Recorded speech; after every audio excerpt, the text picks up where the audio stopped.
Voilà, bonjour amis sportifs, vous êtes bien sur MNTV, la chaîne de l'excellence. Aujourd'hui, nous sommes dimanche 22 septembre 2013.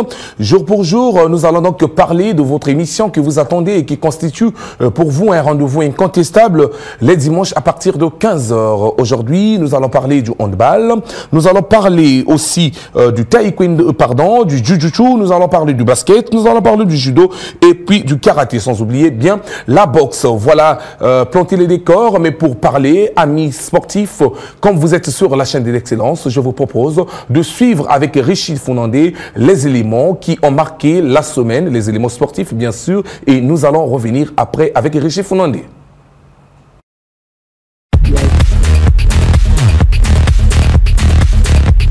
Une journée pas comme les autres. La troisième journée du 44e championnat national de handball a permis à certaines équipes d'obtenir leur ticket pour les demi-finales de cette édition qui se jouera simultanément au stade Alphonse Massamadeba et à son annexe ce vendredi 20 septembre 2013. C'est le cas de Kara en senior dame, bien que battue par Abosport ce matin, passe malgré sa défaite, et Machera Inter, détentrice du 43e championnat national et qui est l'équipe vice-championne d'Afrique des vainqueurs de coupe organisée à Mamed en Tunisie au mois de juin dernier. Patrice Papa, entraîneur de la Renaissance Aiglon Kara, présente ici ses objectifs pour ces demi-finales. Favorablement en demi-finale, nous avons regardé que c'était interclub, donc même Nagel voulait terminer en beauté la première phase, mais cela n'empêche pas que de façon bonne résultat en demi-finale. Oui, c'est pas les mêmes compétitions, nous jouons le même championnat, on se connaît, donc il n'y a pas de crainte là-dessus. Le meilleur gagne. Aussi, Fonfon Malonga, coach d'Abosport, l'une des équipes qualifiées pour ces demi-finales, au micro de MN, n'a pas hésité de dire ce qu'il pense. Et malgré le fait qu'on est rajeuni à 80%, nous allons nous battre pour rééditer l'exploit de l'année dernière et je crois qu'elles sont bien parties pour ça. De son côté, Martin Inyumba, celui d'Assel, rêve déjà être à Marrakech au Maroc du 2 au 12 octobre pour représenter le Congo à cette compétition africaine des clubs champions. Chacun va essayer de mettre en place sa stratégie. Bon, nous savons comment joue le rouleau compresseur d'Assel. Et nous également, on va mettre en place une stratégie pour faire en sorte que nous puissions passer. Alors, qui passera en finale et gagnera cette 44e édition du championnat national de handball pour représenter le Congo à Marrakech au Maroc? Question difficile à répondre.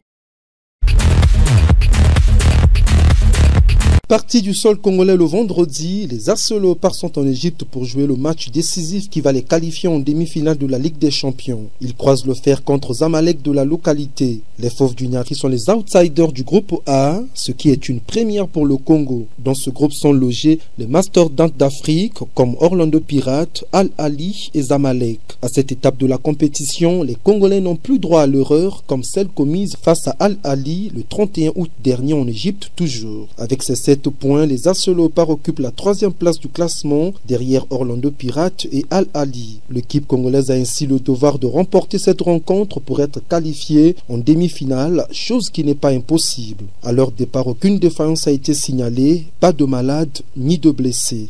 Même, j'ai réuni les joueurs pour leur dire que nous jouons dimanche comme une finale. Allons en Égypte, pas pour aller chercher nul. Cette fois avec la volonté d'aller jouer comme si nous étions à Denis Sassou Nguesso. Nous irons en Égypte dans la seule ambition de gagner en Égypte. En tout cas, là est mon ambition et notre devoir d'ailleurs. Un véritable commando. Oui, c'est le cas de le dire. On doit jouer le va-tout, c'est vaincre ou mourir. Cependant, les Congolais peuvent se réjouir du retour de Bebendei, attaquant vedette et capitaine de As Léopards. Ce qui est plus rassurant, c'est que l'équipe congolaise s'est bien préparée pour cette rencontre face à Zamalek. Une victoire ne serait donc pas surprenante puisqu'on sait que les Fauves du Niari se débattent bien en extérieur. Ils savent voyager. Au menu de ces phases finales, les rencontres Anak-Asben, soldées par la victoire de Asben Onzango Corporative, puis Diamousquet, mère africaine, sanctionnée par la domination de Diamousquet sur son adversaire Onzango des équipes du quartier. Même son de cloche du côté du football poussé senior, où Kara a battu par 1-0 Étoile du Foyer, ainsi que la rencontre As Casamar Guestan, soldée par la victoire de Guestan à l'issue de la fatidique épreuve de tir au but. Autant au championnat par discipline où respectivement Nyanga, Bakel Bourgeois, Le Joe Jagger Anze et Baker Chris ont été sacrés champions à l'échiquier dames, au tennis de table et à la pétanque. Satisfaction du capitaine de l'équipe Gaston, championne du tournoi Vacances en Chantilly au football senior. Nous venons de gagner. Notre équipe, c'est un rival entre nous. Donc on vient de la battre, nous sommes très contents pour ça.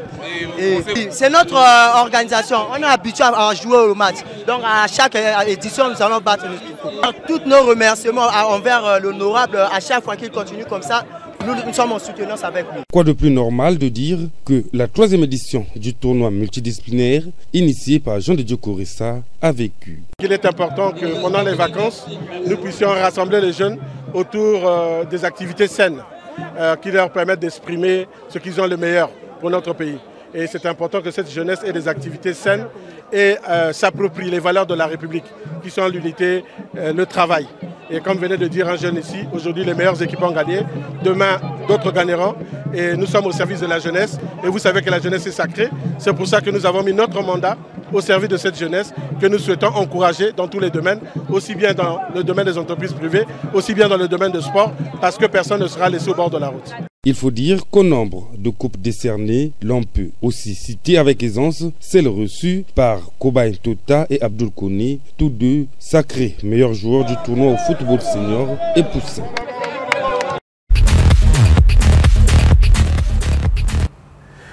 Voilà, avec Richie Founandé, vous avez suivi la rétro des éléments qui ont marqué, il faut le dire, comme le sommaire de notre émission. Aujourd'hui, vous avez suivi le handball, vous avez suivi les vacances enchantées, vous avez suivi le football avec l'AC Léopard et directement, nous allons entrer dans le vif de notre sujet. Débuté le 18 septembre dernier au stade Alphonse Massamba Déba, la 44e édition donc, des championnats nationaux de handball s'est éteinte ce matin, toujours au stade Alphonse Massamba Déba. Et Touch Congo en senior homme a battu Interclub 38-31 et Inter en senior dame a battu Assel 36-33 et les deux équipes donc Étoile en senior homme et Inter représenteront donc le Congo du 2 au 12 octobre à Marrakech au Maroc. Voilà, c'est donc dans un esprit de fair play et durant une semaine que les 270 athlètes des 15 équipes en 2 versions se sont mis à la recherche du ticket pour représenter le Congo à Marrakech au Maroc, où le Congo, un pays bien connu pour cette discipline au niveau africain, pour cette coupe des clubs champions. Une compétition peut-être pas comme les autres par manque de cérémonie d'ouverture, mais très riche en spectacles et en efficacité des clubs, capables de remonter le niveau du handball congolais qui de nos jours se trouve au creux de la vague. 2511 buts ont été marqués lors de cette compétition qui a eu au total 38 matchs, soit un pourcentage de 68 buts par match. Une statistique qui présente que les attaques congolaises marquent et marchent bien des buts, mais des mauvaises défenses. Une situation qui inquiète réellement plus d'un Congolais. Donc vous regardez que, merci à Richie Founandé, 2511 buts ont été marqués pour les 38 matchs, 32 matchs environ, donc un pourcentage de 68 buts par match. C'est une situation qui inquiète plus d'un Congolais. Et cette situation n'a pas laissé à l'écart le service de sport de MN et nous nous sommes rapprochés d'un Sa Majesté du handball congolais, c'est Casimir Molongo. Il nous a expliqué le pourquoi le handball ne marche pas. Suivez cette interview avec Richie Founandé. Quelle erreur? Bon, la grosse erreur, c'est, à mon avis, c'est l'organisation de l'enfance qui est mal faite. Les gens ne se préparent pas par rapport aux armes de leur adversaire. Les gens viennent aux entraînements pour s'exprimer et pour réaliser ce qu'ils peuvent faire. Et conclusion, les défenses sont trop faibles. Et moi, je relève par exemple des choses très simples à mon avis, que j'ai appelé par exemple le Yakakoïdé. Les filles des ailes font trop le Yakakoïdé, viennent au secours de leur partenaire arrière, avant même que celui-ci soit battu. Et conclusion, le décalage est fait automatiquement à l'aile. Et l'autre élément, c'est quoi? Savoir jouer au rond-point. Le rond-point, c'est une situation qui se dit que nous disons lorsque l'arrière de la balle est avec une balle devant son pivot, le pivot qui est entre deux défenseurs. Alors, dans cette position, qui doit prendre le pivot et qui doit prendre le porteur de la balle?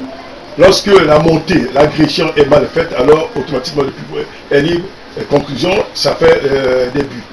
Autre chose qu'on note, par exemple, au niveau de la préparation de nos équipes, le repli défensif. Le repli défensif n'est pas organisé. Comment replier, qui doit prendre la balle, qui doit intercepter la balle, quand on a tiré, qui doit faire ce travail, c'est pas fait. Et voilà pourquoi les contre-attaques se font facilement et les buts sont à tout niveau et il y a des buts. Aucune organisation pour bloquer les contre-attaques des autres. Donc, en conclusion, aucune équipe ne se prépare par rapport à l'adversaire, par rapport aux armes de l'adversaire. Bon, il y a une autre combinaison qui se fait régulièrement, le retour. Le retour, c'est une combinaison qui est l'arme chérie de la plupart des équipes congolaises, mais cette arme-là s'exploite. Même cette même équipe qui exploite l'arme ne connaît pas comment faut-il bloquer son arme. Alors, le retour est facile contre les défenses qui défend en zone, mais le retour est difficile, réussit difficilement contre la défense individuelle. Alors, or là, si les entraîneurs n'arrivent pas à trouver comment faut-il jouer contre le retour, alors ce sont les buts qu'ils vont encaisser trop facilement lors du match. Voilà, les équipes congolaises doivent travailler leur défense parce que du 2 au 12 octobre à Marrakech, au Maroc, ça ne sera pas une mince affaire. Voilà, c'est donc ce que nous vous proposons de suivre Dream Team Women Congo 2013. Les statistiques ont donné. Regardez dans les buts. Donc, c'est une équipe type telle que vous êtes en train de voir. Une équipe type pour cette 44e édition du championnat national, d'abord chez les dames. Et cette équipe est composée de la manière suivante dans les buts. Donc, meilleure gardienne, il faut le dire, meilleure gardienne, c'est Tati Gona de Kara. Et Tati Gona, vous savez bien, non, Richie, pas comme ça, il faut revenir, handball, oui, il faut, on va, voilà. Tati Gona, c'est donc la gardienne qui a plus arrêté des balles lors de cette 44e édition de la Coupe donc, du championnat national de handball. Bravo à Tati Gona. Et comme latéral gauche, meilleur latéral gauche, c'est Sylvie Pinoba de l'Interclub, dès que vous êtes en train de voir. Et Pinoba, c'est une joueuse qui a beaucoup gagné avec l'Inter, souvenez-vous. Elle a gagné d'abord la Coupe d'Afrique en junior, avec le Congo en 2002. Elle a gagné la Coupe d'Afrique avec Inter en 2007. Elle est 3 fois vice-championne d'Afrique, toujours avec Inter. Cette jeune Congolaise a participé à 2 reprises à la Coupe du Monde. Et c'est donc une très grande joueuse. Et la meilleure arrière droite, c'est donc Sandra Mapengo. Sandra Mapengo de Abosport. Une joueuse aussi très talentueuse, bien connue. Généralement, on l'appelle Messi Mwananzambe. Voilà, c'est cette joueuse qui est donc sacrée meilleure arrière gauche de cette équipe, donc Dream Team Women Congo 2013. Et donc la demi-centre, c'est quand même Raissa Yalibi. Raissa Yalibi est donc la meilleure demi-centre pour ce championnat national. Raissa Yalibi a gagné en 2011 avec l'équipe nationale congolaise à Ouagadougou, la Coupe d'Afrique des juniors. Et Raissa Yalibi a gagné le Challenge Trophy toujours donc du côté de Kigali avec l'équipe congolaise junior. Raissa Yalibi a gagné la médaille de bronze de Challenge Trophy international avec l'équipe congolaise toujours junior. Elle a joué la Coupe du Monde du côté d'Ostrava où le Congo a été éliminé en 8e de finale. Meilleure ailière gauche, c'est donc Mombu Suzanne.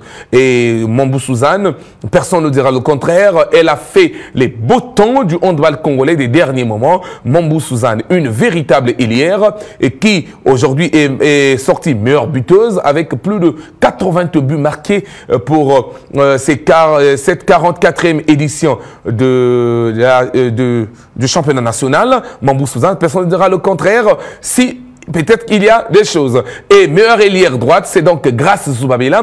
Grace Zoubabela, c'est donc l'ailière droite d'Assel, mais elle est gauchère. Cette jeune fille aussi a beaucoup gagné avec l'équipe nationale junior. Une formation du côté de Kara. Aujourd'hui se trouve du côté d'Assel. Elle a gagné en 2011 avec l'équipe nationale junior la Coupe d'Afrique. Elle a gagné aussi le Challenge Trophy. Elle a participé à la Coupe du Monde à Ostrava, donc en République tchèque. Elle a aussi eu la médaille de bronze avec l'équipe congolaise. junior grâce Zoubabela. Et la meilleure pivot, c'est donc Acoustique. Acoustique, une pivot qui ne cesse point de monter. En tout cas, elle est au sommet du handball congolais. Acoustique, une très grande joueuse pour le Congo. Et le Congo a réellement envie des joueuses comme ça. Et dès que vous êtes en train de voir une équipe très type, certainement, nous allons en parler. Et pour parler du handball, amis sportifs, cet après-midi, je reçois sur ce plateau un sportif maison aussi, c'est Louz Ernest Paulin Bakala. Alors Louz, bonjour. Bonjour Mesme, et je dis aux téléspectateurs salut à vous, et nous allons donc discuter du handball cet après-midi. Voilà, avec Louz Ernest Paulin Bakala, nous allons non seulement discuter du handball puisqu'il a assisté à la finale, nous allons aussi parler avec Louz Ernest Paulin Bakala du basket après, parce qu'il a assisté aussi aux phases finales donc, du championnat national qui était organisé à Ouando. C'était les 32e. Les 32e à Ouando. Oui. Voilà, les 32e à Ouando. Donc nous allons revenir avec les scores du handball ce matin. Est-ce que Louz, on peut revenir avec et que vous nous rappelez les scores de ce matin entre Inter, Assel, enseigneur dame, et Étoile, patronage de Pointe-Noire, enseigneur homme. Toujours avec les images Richie. Et oui, nous regardons avec les images du handball. Oui, allez-y. D'entrée de jeu, je veux dire que nous avons nous avons assisté à des très grandes rencontres. Et les deux finales, il y a eu donc Étoile du Congo, patronage de Pointe-Noire, qui s'est soldé donc par 38 buts à 31. Vraiment, en fait, il faut dire que le handball du côté masculin a été vraiment du top. Hein. C'est-à-dire que le niveau a été très élevé parce que vu le score, c'était serré. Et à la fin, c'est vrai que Patronage a laissé un peu Étoile prendre un peu de l'ampleur, mais nous avons assisté à des très grandes rencontres. Et puisque vous avez parlé de la première rencontre, maintenant la deuxième rencontre, celle qui a opposé Inter à Assel. Là encore, Mesmin, dans tes pareilles circonstances, Mesmin, on dira que, en tout cas, la finale des dames a été. Elle a été parce que nous ne savons pas jusqu'à la mi-temps qui de l'Inter et d'Assel pouvait remporter cette finale. Mais n'eût été la naïveté de l'équipe d'Assel qui, quand ils trouvaient les ballons pour aller tirer, ils mettaient à côté. Et également, ils ont été fébriles en défense.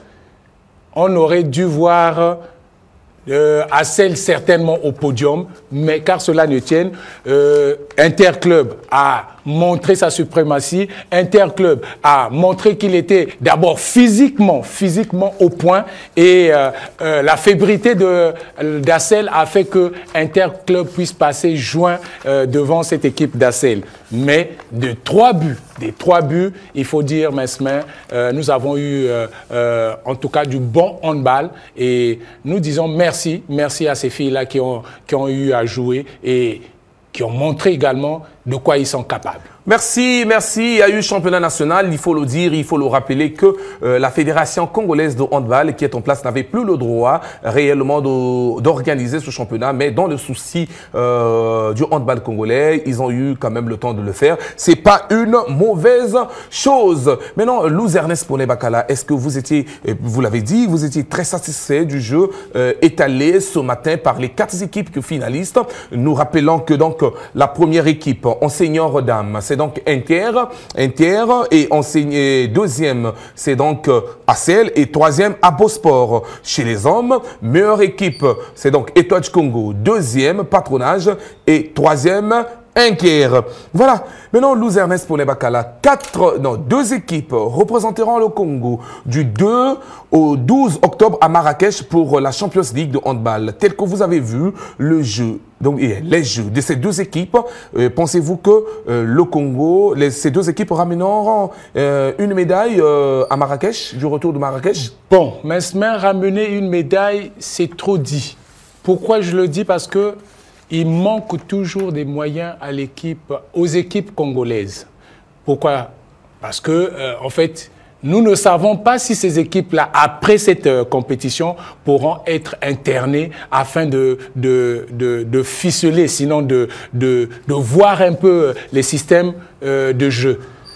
Et également, je dis pourquoi non, parce que nous jouons toujours à l'air libre. Alors, le commun de mortels aujourd'hui, c'est maintenant dans les salles que les jeux se passent. Nous sommes encore dans l'étape rudimentaire où nous jouons à l'air libre, où nous jouons sans résine, où nous jouons, en fait, les ballons vont, il faut attendre, alors que dans les salles, dès que la balle est partie, vous reprenez un autre ballon et vous lancez. Et c'est devenu comme du tic au tac. Vous allez, vous revenez, vous allez, vous revenez. Or qu'ici, dans notre pays, nous sommes encore... Quand la balle est partie, elle est partie. Quand la balle est partie, il faut attendre, vous vous refroidissez. Et en fait, je dis non, parce que à moins que ces deux équipes puissent repartir du côté d'Oyo pour aller s'entraîner et s'acquérir encore plus d'abdor à Oyo. Sinon, si c'est à Brazzaville... Je ne vois pas comment est-ce qu'on pourra... Louz ne voit pas, et alors qu'il ne reste que 4 jours, il faut le dire, puisqu'il ne reste que 8 jours, normalement, que les équipes doivent arriver à Marrakech, au Maroc. Maintenant, comment se préparer? C'est un problème. Maintenant, nous allons revenir, que Richie nous propose encore ce classement, le meilleur classement, l'élément Mesmin, nous allons voir, et Louz Ernest Pounet-Bakala, oui, le classement est là, gardienne Tatigona, et latéral gauche, Pinoba Sylvie, et Raïssa Yalibi et Demi centre, Sandra Malolé est donc meilleure latérale droite, Grace Zoubabela meilleure ailière, Grace Bikindou meilleur pivot, Mambou Suzanne meilleure ailière gauche. Qu'en pensez-vous? Qu'est-ce que vous pouvez dire de ce classement? Mais il faut dire que ce classement est bien réfléchi, ou encore c'est bien vu, c'est aux yeux de tout le monde, et même les férus du handball qui doivent voir ce classement ne doivent pas se douter, parce qu'ils ont vu de quoi ces filles ont été capables au courant de cette 44e édition. Sincèrement, on pourra peut-être ajouter quelques-unes dans cette équipe, mais l'équipe type, l'équipe type de cette 44e édition du championnat national senior A, c'est celle-là. Et vous pensez que c'est juste? C'est juste, et c'est bien ficelé, et c'est ça. Merci. C'est vraiment ça. Avec Louz Ernest Pounet-Bakala, nous avons parlé du handball et nous allons encore parler du basketball avec la fin du 32e édition du basketball, donc du championnat national du basketball qui s'est déroulé à Oando. Et c'était donc le week-end dernier. Suivez cette fois-ci le reportage encore de Louz Ernest Pounet-Bakala et nous allons revenir avec lui et discuter. 6 jours durant, les jeunes amoureux de la balle au panier venus des 5 départements, à savoir le Kwilu, le Niari, la Bouenza, Brazzaville et la Cuvette, se sont rivalisés d'ardeur pour prétendre avoir une place au soleil. Près de 35 matchs se sont disputés et ont donné les classements suivants. En cadet, c'est Avenue du Rail de Brazzaville qui est sortie championne, suivie de l'Étoile du Congo, As Cheminot d'Onkaï en 3e position et Owando dernier de la catégorie. En junior homme, Interclub de Brazzaville a décroché la palme d'or, suivi du Club athlétique Renaissance Aiglan Kara, 3e Étoile du Congo et 4e Sonok de l'UTT. En senior dame, Interclub de Brazzaville est sacrée championne, suivi de leur homologue de Nkaï. Ici, 2 équipes seulement se sont présentées, car même Diablo Noir, championne de l'année dernière, n'a pas fait le déplacement d'Owando pour cause non connue. En senior homme, Interclub est premier, représentera le Congo au championnat d'Afrique des clubs. Ange Noir Basketball de Brazzaville, quant à elle, représentera le Congo à la Coupe des vainqueurs de coupe, du fait d'être sorti 2e. TOB de Pointe-Noire a terminé en 3e position et bon dernier. Cette 3e édition est désormais dans les annales du basketball congolais, cap sur la 33e édition, mais seulement la date et le lieu ne sont pas encore connus.